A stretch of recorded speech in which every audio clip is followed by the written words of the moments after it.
Terima kasih Anda masih bersama saya di acara Kick Andy. Dan kali ini kita bercerita tentang orang-orang yang dulu punya masa lalu kelam, tapi kemudian bangkit. Dan lebih jauh dari itu bukan untuk dirinya sendiri, tetapi dia melakukan hal-hal yang baik untuk orang lain. Tamu kedua kita adalah Agus Sutikno.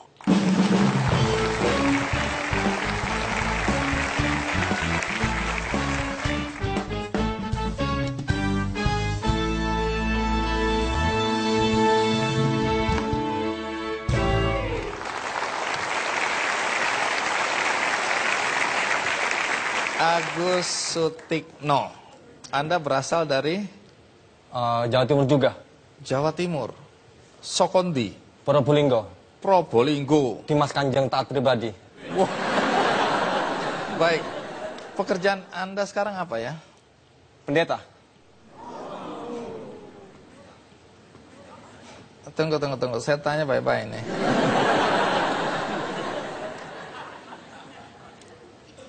Anda paham pertanyaan saya ya? Pekerjaan Anda apa? Pekerjaan. Profesi apa pekerjaan nih? Profesi. Sama pendeta. Pendeta. Ya.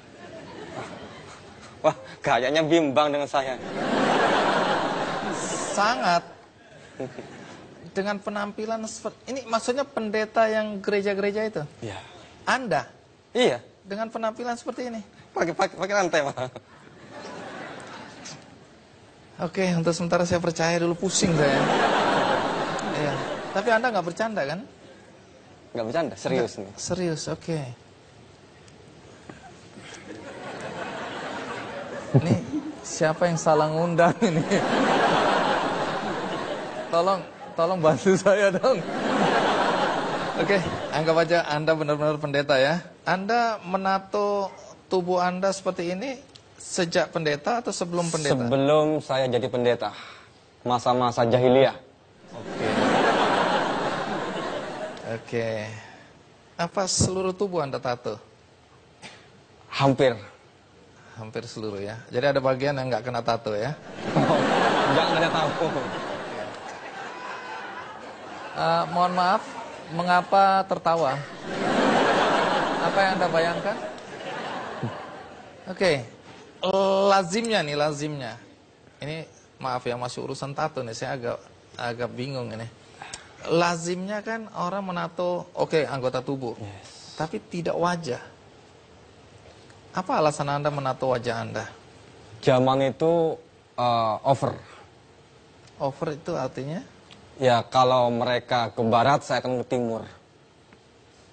Makin nggak ngerti saya. Kalau misalnya begini, Bang. Kalau misalkan nih, ada orang ditato kakinya nih. Iya. Saya tato yang bagian tampak-tampak aja. Karena tato kan harus tampak. Jangan sembunyikan. Itu tato. Oke. Dilihat di artnya. Dan Anda? Ya. Oke. Tuhan ampuni saya. Nah, kalau kita bicara stigma, Ya. orang-orang yang bertato kan selalu negatif ya. Negatif semuanya. Bagaimana Anda dengan kondisi seperti ini kemudian bisa jadi pendeta? Ini kan nanti akan saya tanyakan ya. Tapi sekarang saya mau tanya dulu nih awal-awal ya. Kami ingin tahu tentang masa lalu Anda. Anda lahir dari keluarga yang seperti apa? Dibilang baik juga enggak. Orang tua Itu pekerja. fail, Bang. Fail saya. Jadi kalau di muka umum kayaknya tidak pantas banget gitu. Anda merasa waktu itu gagal? Gagal. Oke. Jauh dari Tuhan. Kehidupan Anda. Iya. Nanti cerita, tapi sebelum itu mari kita simak dulu liputan berikut ini.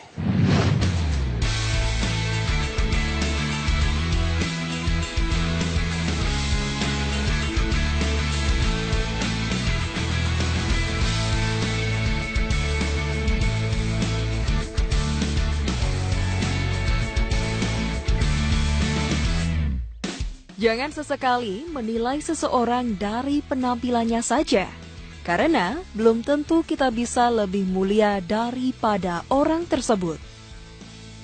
Sepenggal ungkapan tersebut rasanya cocok jika kita sematkan kepada sosok yang satu ini. Ialah Agus Sutikno, seorang pendeta Pantai Kosta di Indonesia yang kesohor dengan panggilan pendeta jalanan. Selama kurang lebih 14 tahun, Agus mendedikasikan hidupnya untuk berjuang membantu dan mengangkat derajat warga prasejahtera di kampung-kampung di kota Semarang, seperti di kawasan Tanggul Indah.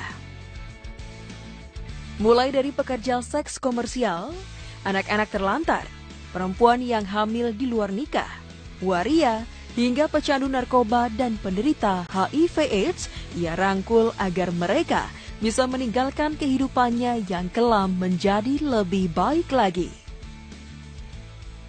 Ya, pertama kejadian ini saya kerja di pabrik menjahit gitu.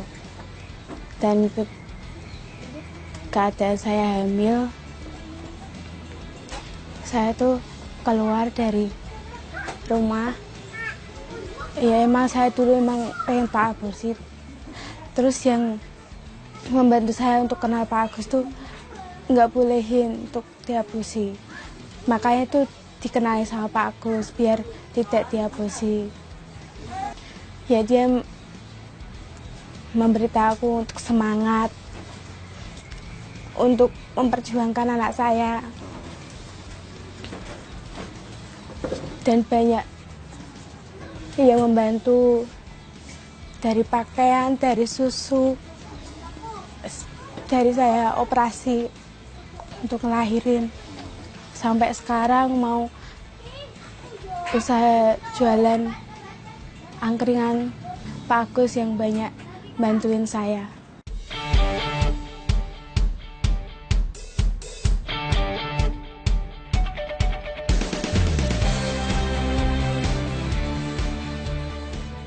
Saat ini, ada sekitar 150 anak-anak terlantar di Tanggul Indah yang mayoritas anak dari para pekerja seks yang dia bina melalui pendidikan. Bahkan, Agus pun rela mengeluarkan uang pribadinya untuk menyekolahkan sebagian anak-anak tersebut di sekolah formal. Karena bagi Agus, hanya dengan pendidikan anak-anak tersebut dapat hidup lebih baik ke depannya. Dulunya saya tidak bisa sekolah sampai ke jenjang tinggi. Lalu saya ketemu sama Om Agus, sharing sama Om Agus, saya ceritakan semuanya. Saya dibantu Om Agus sampai sekarang ini. Membiayai sekolah adik saya dan saya. Saya ingin berterima kasih sama Om Agus dan nyekolahin saya sampai ke SMA sampai sekarang ini. Kalau saya nggak ketemu Agus, mungkin saya tidak bisa sekolah sama adik saya sampai sekarang ini.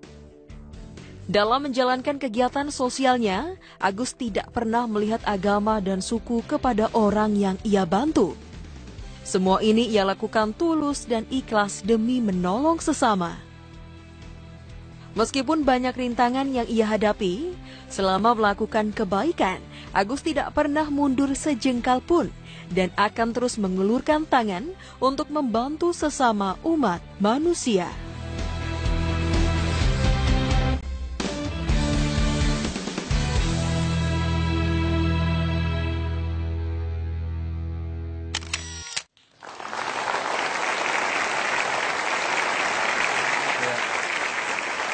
Ada satu yang aneh saya lihat dari acara Kick Andy hari ini.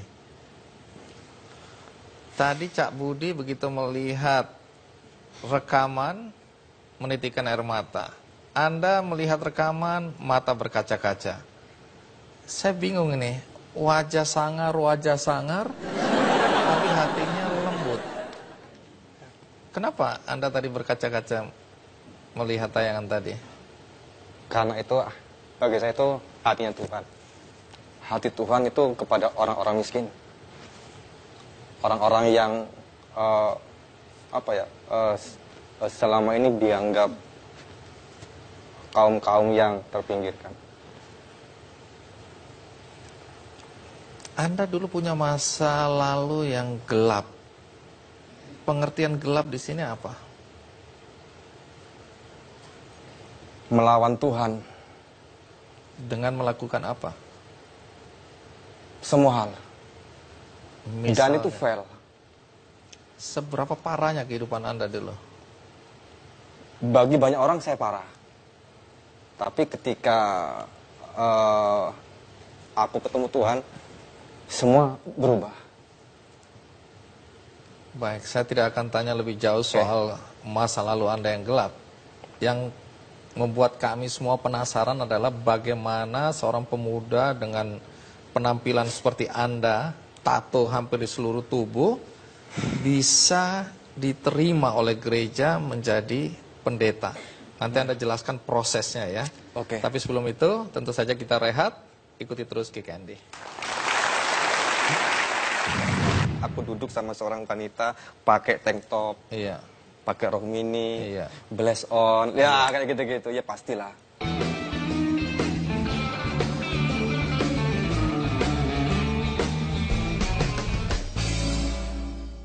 Oppo Baik, Pendeta Agus Sutikno. Anda pernah hidup dalam kegelapan, ya.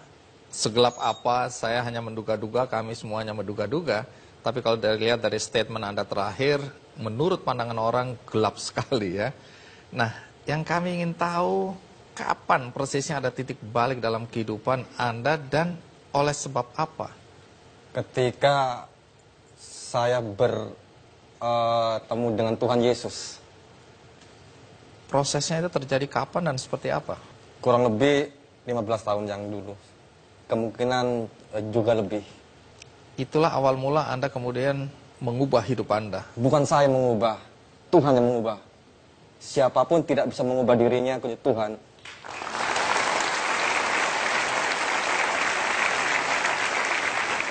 Sesudah itu Anda sempat nggak sekolah Alkitab pada Sekolah. teologia? Ya, Anda belajar itu. ya. Bagaimana reaksi teman-teman sekelas Anda, orang yang Aneh. mengajar Anda, orang seperti Anda tiba-tiba belajar Alkitab? Aneh. Karena yang masuk kampus itu 99% adalah anaknya seorang pendeta semua. Hampir semua. Cuman saya. Dan saya satu-satunya siswa atau mahasiswa yang tidak sampai hari ini dipraktekkan. Gereja menolak. Karena penampilan Anda. Iya. Lalu apa yang Anda lakukan untuk mengubah stigma itu atau mengubah pandangan negatif orang terhadap Anda? Bang, begini, biasanya kan seorang pendeta itu ada tengah-tengah gereja. Hampir semuanya pakai jas, pakai dasi. Bajunya rapi, pakai minyak rambut. Kenapa nggak mau berubah? Kan citra itu bagi seorang pendeta ya seperti itu. Rapi, neces, bersih, nggak. Ya kalau tato sudahlah. Ya, Kan bisa Anda potong rambut. panggilan Tuhan beda, misi Tuhan Apa bedanya? beda. Jadi hatinya Tuhan itu ada di tengah-tengah orang-orang yang miskin, yang tertindas. Jadi Anda memilih melayani masyarakat Ya. kalangan bawah, masyarakat Pinggirkan. pinggir yang terpinggirkan. Di daerah mana tadi? Itu di daerah Tanggul Indah, Bagaimana kondisi masyarakat di sana? lokalisasi liar. Nah, ketika pertama kali Anda datang ke sana, reaksi orang-orang bagaimana melihat penampilan Anda seperti itu? Dan Anda mengaku, tanda kutip ya, atau Anda disebut pendeta. Bagaimana? Tidak pernah mengaku kepada siapapun, tidak perlu diekspos seorang pendeta. Cukup saya dan Tuhan yang tahu. Tapi bagaimana orang bisa menerima Anda dengan keadaan gini, kemudian mau bicara tentang kebaikan? Kalau saya bicara kebaikan, saya percaya gini, siapapun kita, dari background manapun kita, dari agama manapun kita, yang penting satu hal, kita harus satu, berdampak. Jadi dampak bagi semua orang. Oke. Awalnya ada yang menolak Anda nggak? Ada. Kenapa Anda ditolak? Ya mungkin mereka bilang saya mau katakanlah, menyebarkan, ya itulah, Agama. kristenisasi. Oke. Dan itu tidak sampai pada hari ini tidak ada satupun yang Kristen dari ujung ke ujung, nggak ada. Jadi bagaimana Anda menjelaskan bahwa Anda membantu mereka untuk kehidupan yang lebih baik? Beasiswa, beasiswa anak-anak itu. Dan lagi untuk mengentaskan para pekerja-pekerja seks. Nah, berkaitan dengan PSK atau pekerja seks komersial ya, dan Iya. juga saya lihat tadi ada penyandang HIV AIDS, ODA, orang dengan HIV AIDS ya. Yang jadi pertanyaan saya, Anda menikah? Menikah. Artinya punya istri? Iya. Oh iya. Menikah tidak punya istri. Iya, saya kalau berhadapan sama Anda jadi kacau semua. Istri Anda tidak keberatan? Anda bergaul, maaf, dengan PSK, waria, kehidupan malam? Awal-awalnya iya. Ya pastilah namanya wanita, terus misalkan nih aku duduk sama seorang wanita pakai tank top, Iya. pakai rok mini, Iya. blaze on, ya kayak gitu-gitu, ya pastilah. Maksudnya, Anda kok kayaknya menceritakannya dengan riang ya? oh iya, masalah itu riang banget. Riang, iya. Saya jadi semangat ini. Oke, jadi istri awalnya pasti merasa tidak nyaman. Tidak nyaman. Lalu bagaimana Anda menjelaskan kepada istri sehingga dia bisa menerima? Istri sudah bisa menerima? Bisa. Nah, bagaimana kalau kita dengar ceritanya langsung dari istri tercinta, Cynthia Yolanda. Ya,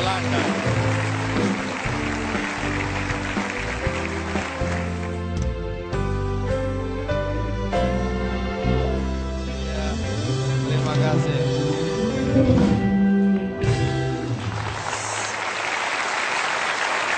Cynthia Yolanda. Jadi panggilannya Cynthia atau Yolanda? Yolanda. Oh, Yolanda. Oke, jadi saya panggil Yolanda ya. Iya. Nanti saya ingin dengar, kenapa Anda juga mau menikah sama makhluk ini? Astagfirullahaladzim. Sebelum itu, kita rehat dulu ya. Ikuti terus Kiken.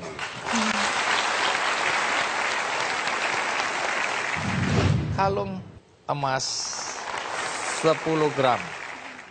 Iya, silakan diterima.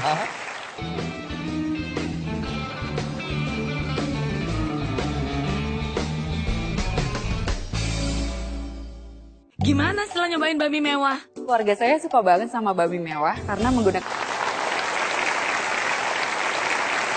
Baik, kita lanjutkan kembali lagi kepada Pendeta Agus dan istri tercinta Yolanda. Tadi belum selesai nih pertanyaannya. Saya selalu ingin tahu kenapa Anda mau menikah dengan Pendeta Agus ini. Waktu ketemu sudah jadi pendeta dengan perwajaan seperti ini atau belum? Waktu pertama ketemu sudah seperti ini, Pak Agus. Lebih nyentrik lagi, Pak. Hah? Segini masih Iya. lebih lagi? Jadi beliau pakai apa itu, anting, persing di hidung, Kayak lidah. sapi gitu? Iya. Nah, saya nggak ngomongin Anda, saya ngomongin ini ya, modelnya aja. Iya. Iya. Terus? Komplit. Komplit. Iya. Lah kok bisa Anda mau? Ada sesuatu yang unik dari dirinya, Pak.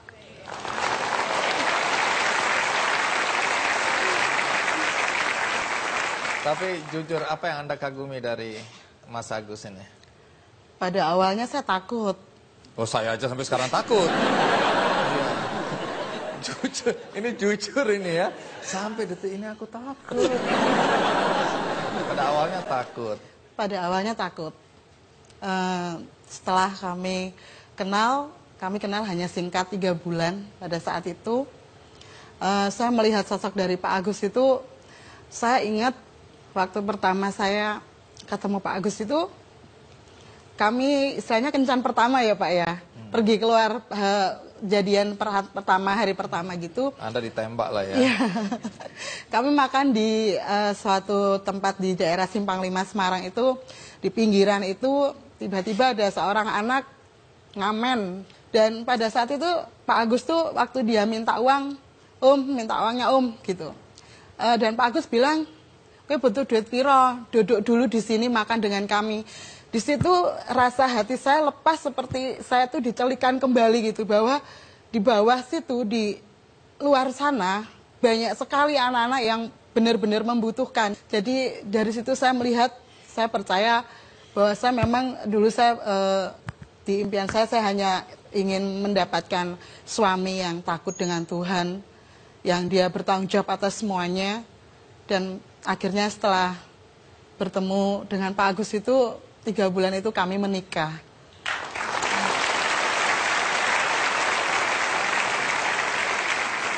Setelah perjalanan waktu, kan sebagai pendeta yang disebut pendeta jalanan, Mas Agus melayani orang termasuk PSK. Bagaimana reaksi Anda pertama kali? Tadi bilang nggak bisa terima, tapi kenapa Anda kemudian bisa terima? Awalnya saya melihat itu, hati saya berontak. Karena nggak cukup dari awal pertemuan itu, ternyata menikah masih... waktu Pak Agus itu banyak di luar. Dan saya melihat beberapa dengan PSK, duduk di warung, di remang-remang. Secara hati, saya nggak terima. Saya menangis, saya sering konflik dengan Pak Agus. Tapi berjalan waktu, saya mendekati satu PSK itu, saya awal hanya ngobrol biasa. Di saat ngomong, ada satu hati yang menimbulkan cinta. Sehingga saya lebih dekat dengan mereka, mereka menganggap saya sebagai orang tuanya mereka gitu. Jadi sampai kami dekat, sampai beliau sakit, akhirnya dipanggil Tuhan, itu pun dengan penyakit HIV sebulan sebelum meninggal dan 15 menit sebelum meninggal, banyak orang yang tidak mau mendekat pada si Mbak ini karena sudah terlalu parah. Saya memeluk dia, saya membisikkan, Tuhan sayang sama Mbak ini. Dari situ timbul sesuatu yang luar biasa bahwa ini loh, orang di luar sana itu butuh perhatian kita, bukan secara materi, tapi mereka juga butuh dirangkul, dipeluk.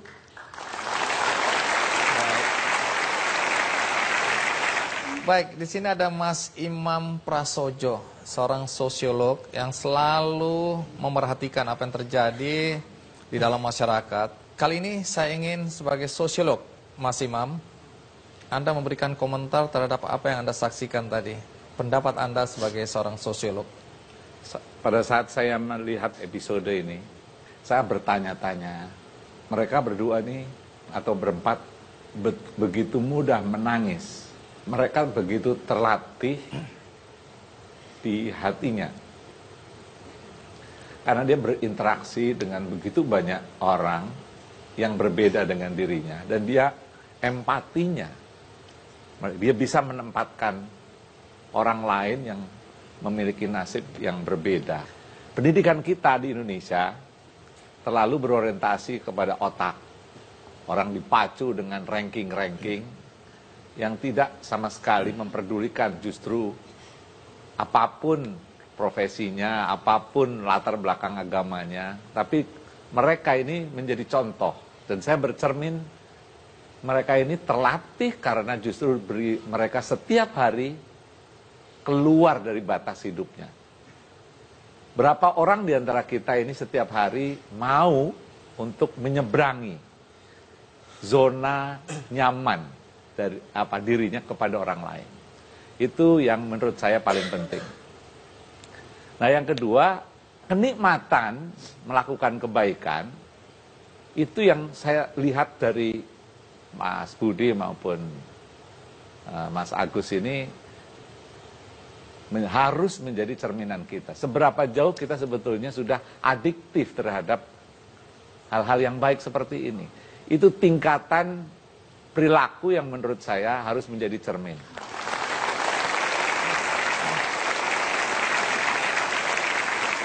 Satu poin lagi, dengan penampilan seperti ini, perlawanan terhadap stigma luar biasa. Pertama, melawan orang yang punya persepsi tertentu tentang tato. Perlawanan di dalam gereja sendiri. Perlawanan dalam keluarga sendiri. Tapi toh akhirnya, perilaku-perilaku substantif, kebaikan, yang ukurannya adalah orang yang pernah dilayani. Di situ kelihatan betul kualitas dari siapa orang seperti Mas Agus dan Mas Budi.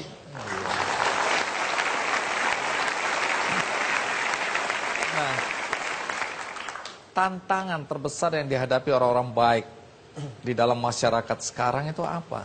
Karena tidak semua orang bisa menerima perbuatan baik orang-orang di lingkungan mereka. Misalnya ini kita lihat ya, mengukur cara berpakaiannya Pak Agus dengan cara kita itu berpakaian. Tentu terjadi kontradiksi. Nah, tapi pada saat ukurannya adalah apa yang dia dilakukan, pasti tidak akan ada kontradiksi dan kemudian berbalik mengagumi. Nah, sayangnya kita berada dalam kehidupan topeng-topeng. Orang seperti ini saya yakin jauh berharga daripada para koruptor yang berdasi.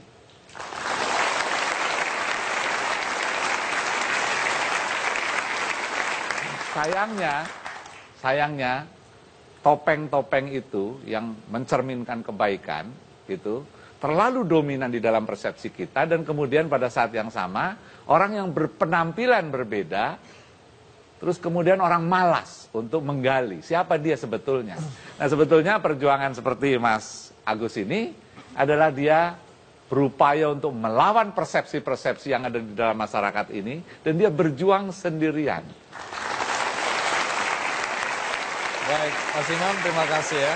Nah, kembali kepada Mas Agus dan Mbak Yolanda ya.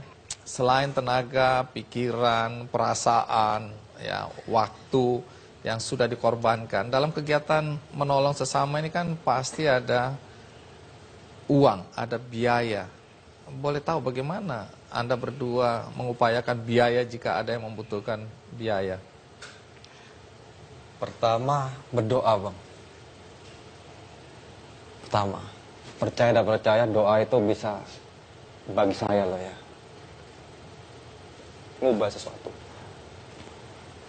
Dan yang kedua, sampai hari ini selama 14 tahun saya tidak pernah menjalankan proposal. Tidak meminta-minta. Dan itu biayanya ada begitu saja. Saya tidak tahu dari mana. Atas kekuatan doa. Ya, ketika butuh Tuhan siapkan. Karena Anda juga memberikan bantuan untuk pendidikan macam-macam kalau saya lihat tadi beasiswa. Semua. Nah, tapi saya dengar pernah satu hari kalau nggak salah perhiasan istri harus dijual ya untuk biaya seperti itu. Jadi Anda juga mengorbankan tanda kutip harta benda Anda berdua untuk membantu orang lain. Biasa kayak gitu. Bukan hal luar biasa. Wah, bagi saya luar biasa. Bagi sebagian orang pasti luar biasa di tengah kehidupan yang mungkin untuk kita sendiri belum cukup, kita sudah mau memberikan milik kita untuk membantu orang lain.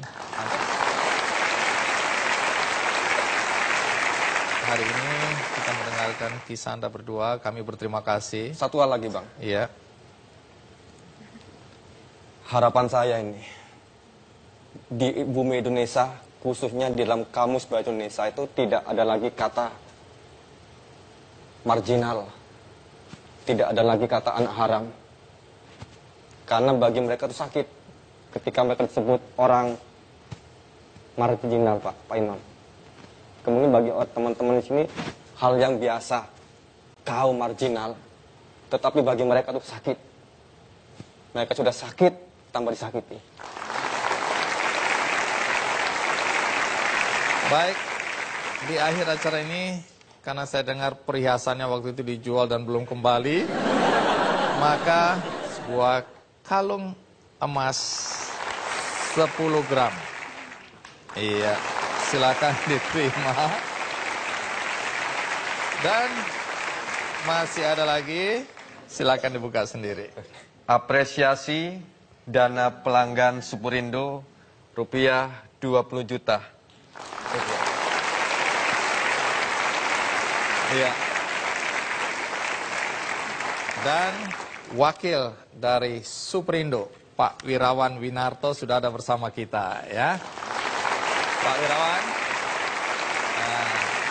pertama tentu kami semua ingin tahu mengapa Superindo tergerak hati untuk mendukung apa yang dilakukan oleh Cak Budi dan istri serta Mas Agus dan istri.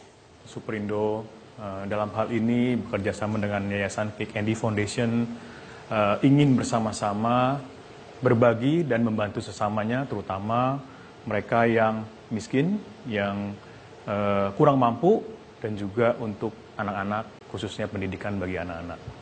Setelah mendengar kisah mereka, apa pendapat Anda? Luar biasa. Perubahan dari satu masa yang kelam tadi disebutkan, kemudian menjadi sosok yang bisa berguna bagi masyarakat sekitarnya, khususnya bagi mereka yang memang dibutuhkan. Menurut saya ini satu hal yang sangat luar biasa dan bisa menginspirasi kita semua. Tentu mewakili para pelanggan Superindo, Anda punya harapan terhadap apa yang Anda lakukan, yaitu berupa dukungan terhadap kegiatan mereka? Ya, harapannya bantuan itu bisa lebih luas lagi mencapai orang-orang yang memang membutuhkannya. Baik, terima kasih Pak Wirawan. Dan di akhir acara ini saya hendak berbagi buku, judulnya Baper. Tapi bukan bawa perasaan, tetapi bawa perubahan. Penulisnya adalah Renald Kasali. Dan ini...